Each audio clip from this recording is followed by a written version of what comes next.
Sir ಇವತ್ತಿನ ದಿನ ನೀವು ಯಾಕಂದ್ರೆ ವಿಜೃಂಭಣೆಯಿಂದ ಹಣ್ಣು ಸಂತರ್ಪಣೆ ಮಾಡ್ತಾ ಇದ್ದೀರಾ? ಹಾಂ, ದೇವಿದು ಯಾವ ವರ್ಷ ಏನು ಮತ್ತು ಯಾವ ಓಣಿ ನಿಮ್ಮದು ಅಂತ ಹೇಳ್ತೀರಾ? ಇದು ಭಾವಸಾರ ನಗರದ 32 ನಂಬರ್ ಸ್ಕೂಲ್ನಲ್ಲಿ ನಾವು ಪ್ರತಿ ವರ್ಷದಂತೆ ಈ ವರ್ಷ ಕೂಡ ನವರಾತ್ರಿ ಉತ್ಸವವನ್ನು ಆಚರಣೆ ಮಾಡ್ತೀವಿ. ನಾವು ಕಳೆದ 11 ವರ್ಷದಿಂದ ನಾವು ಫಸ್ಟಿಗೆ ಒಂದು ಒಗ್ಗಟ್ಟಿನ ಪ್ರದರ್ಶನ ಸಲುವಾಗಿ 2015ರಲ್ಲಿ ಇವತ್ತು ಪ್ರಥಮವಾಗಿ ಸ್ಟಾರ್ಟ್ ಮಾಡಿದ್ವಿ. ಇವತ್ತಿಗೆ ಸತತ ಇದು 11ನೇ ಯಶಸ್ವಿ ವರ್ಷ ನಾವು ಮಾಡ್ತಾ ಇದ್ದೀವಿ. ಆಜಾದ್ ಆದಿಶಕ್ತಿ ಮಿತ್ರ ಮಂಡಳ ಅಂತ ಬ್ಯಾನರ್ ನೋಡಿ ನಾವು ಸಂಘಟನೆ ಮಾಡ್ಕೊಂಡು ದೇವಿ ಸಂಘಟನೆ ಮಾಡಿಕೊಂಡು ಪ್ರತಿ ವರ್ಷ ದೇವಿ ಆಚರಣೆಯನ್ನು ಅತ್ಯಂತ ಸುಸಜ್ಜಿತವಾಗಿ ಮತ್ತು ಅರ್ಥಗರ್ಭಿತವಾಗಿ ನಾವು ಆಚರಣೆ ಮಾಡೋಕ್ಕೆ ಬಂದಿದ್ದೀವಿ. ಮತ್ತು 9 ದಿನ ಕಾರ್ಯಕ್ರಮಗಳನ್ನು ನಡೆಸ್ತೀರಾ? ಪ್ರತಿ 9 ದಿನ ಮುಂಜಾನೆಯೂ ಪೂಜೆ ಮಾಡಿ ಆಮೇಲೆ ಸಾಯಂಕಾಲ ಪೂಜೆ ಇರ್ತದೆ. ಆಮೇಲೆ ದಿನಾಲು ಧಾರ್ಮಿಕ ಆಚರಣೆಗಳು, ಸಾಂಸ್ಕೃತಿಕ ಆಚರಣೆಗಳು, ಚಿಕ್ಕ ಮಕ್ಕಳ ಡ್ಯಾನ್ಸ್, ದಾಂಡ್ಯ ಅಂತ ನಮ್ಮದು ಪ್ರಮುಖ ಇರ್ತದೆ.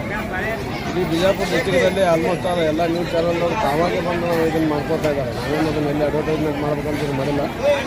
ಮುಂಚೆ ನಡುವೆ 9 ದಿನ ದಾಂಡ್ಯ ಕ್ರಾಂತಿ ಪ್ರತಿದಿನ ಇರ್ತದೆ. ಹೀಗಾಗಿ ದಾಂಡ್ಯ ಒಂದು ಮನಮೋಹಕ ದೃಶ್ಯ ಇರ್ತದೆ. ದೇವಿಗೆ ಅತ್ಯಂತ ಪ್ರಿಯಕರವಾದಂಥ ಒಂದು ದಾಂಡ್ಯ ನೃತ್ಯ ಅಂತ ಎಲ್ಲರೂ ಹೇಳ್ತಾರೆ. ಸೊ ನಮ್ಮ ಓಣಿಯಲ್ಲಿ ಈ ಎಲ್ಲ ಕಡೆ ನಾವು ನೋಡಿದ್ದೀವಿ, ಒಂದು 9 ದಿನದಾಗ ಯಾವುದೋ ಒಂದು ದಿನ ಫಂಕ್ಷನ್ ಮಾಡ್ತಾರೆ, ದಾಂಡ್ಯಾದ ಯಾವುದೋ ಒಂದು ಪ್ರೋಗ್ರಾಮ್ ಒಂದು ದಿನ ಇರ್ತಾರೆ. ಉಳಿದ ದಿನ ಬರೀ ದರ್ಶನ ಮಾತ್ರ ಇರ್ತದೆ. ಅದು ಪ್ರತಿದಿನವೂ ಸಾವಿರಾರು ಜನ ನೆರವೇರ್ಕೊಂಡು ಕಿಸಿದ್ರೆ ದಾಂಡ್ಯ ಮಾಡೋದಾಗಲಿ, ಸಾಂಸ್ಕೃತಿಕ ಚಟುವಟಿಕೆ ಮಾಡೋದಾಗಲಿ, ಧಾರ್ಮಿಕ ಚಟುವಟಿಕೆ ಮಾಡೋದಾಗಲಿ, ಅಥವಾ ಚಿಕ್ಕ ಮಕ್ಕಳ ಡಾನ್ಸ್ ಆಗಲಿ, ಈ ಥರ ಎಲ್ಲನೂ ಪ್ರತಿಯೊಂದು ದಿನ ನಾವು ಒಂದು ಆಕ್ಟಿವಿಟಿ ಇಟ್ಕೊಂಡಿರ್ತೀವಿ. ಕೊನೆಯ ದಿನ ಲಾಸ್ಟ್ ದಿನ ಈ ಸರ್ತಿ 11 ಪೂಜೆ ಬಂದವು. ಈ ಸರ್ತಿ 11ನೇ ದಿನ ನಾವು ಅನ್ನ ಸಂತರ್ಪಣೆ ಮಾಡ್ತೀವಿ. ಅದು ಪ್ರತಿ ವರ್ಷ ಕೊನೆಯ ದಿನ ಅಂದ್ರೆ ಎಲ್ಲ ಕಾರ್ಯಕರ್ತರು ಉಪವಾಸ ಇರ್ತದೆ. ಆ ಉಪವಾಸನ ಬಿಡ್ಲಾಕಂತೂ ಕೊನೆಯ ದಿನ ನಾವು ಅನ್ನ ಪ್ರಸಾದ ಮಾಡ್ತೀವಿ. ಅವತ್ತು ಅನ್ನ ಪ್ರಸಾದ ಮುಖಾಂತರವೇ ನಾವು ಉಪವಾಸ ಮಾಡ್ತೀವಿ ಎಲ್ಲ ಕಾರ್ಯಕರ್ತರು. ಸರ್, ನಿಮ್ಮ ಕಮಿಟಿ ಯಾವ ವರ್ಷದಾಗ ಪ್ರಾರಂಭ ಆಯಿತು? 2015 ಪ್ರಾರಂಭ. 2015.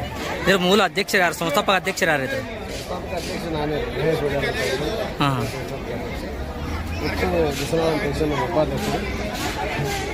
ಅವರು ಕೂಡ ಅತ್ಯಂತ ಆ್ಯಕ್ಟಿವ್ ಕಾರ್ಯಕರ್ತರು. ಉಳಿದಂಥವ್ರು ಎಲ್ಲರೂ ಇವು ಗ್ರೂಪ್ ವರ್ಕರ್ ತೆಗೆಸಿಂದ, ಟೀಮ್ ವರ್ಕರ್ ತೆಗೆಸಿಂದ ಎಲ್ಲರೂ ಇದರಾಗ ಭಾಗಿಯಾದಾರ. ಇಲ್ಲಿ ಎಲ್ಲ ಮಾತೆಯರಿಗೂ, ಮಹಿಳೆಯರಿಗೂ, ಹಿರಿಯರಿಗೂ ಹಾಗೂ ಆಜಾದ್ ಆದಿಶಕ್ತಿ ಮಿತ್ರ ಮಂಡಳ ಸರ್ವ ಶ್ರಮ ಸಿಕ್ಕಾಪಟ್ಟೆ ಇರೋದ್ರಿಂದ ಪ್ರತಿ ವರ್ಷ ಹೆಚ್ಚಿನ ಹೆಚ್ಚು ಪ್ರಚಾರ ಹಾಕೋದು ಹೊಂಟದ ಮತ್ತು ಯಶಸ್ವಿ ಮಾಡ್ಕೊತ ಬರತ್ತೆ ಪ್ರತಿ ವರ್ಷ. ಸರ್, ನಿಮ್ಮ ಹೆಸರು? ಮಹೇಶ್ ಒಡೆಯರ್, ಆಜಾದ್ ಆದಿಶಕ್ತಿ ಮಿತ್ರ ಮಂಡಳಿ ಸಂಸ್ಥಾಪಕ. ಸರ್, ಭೀಮರಾಜ್ ನ್ಯೂಸ್ ಜೊತೆ ಮಾತಾಡೋಕ್ಕೆ ಧನ್ಯವಾದಗಳು.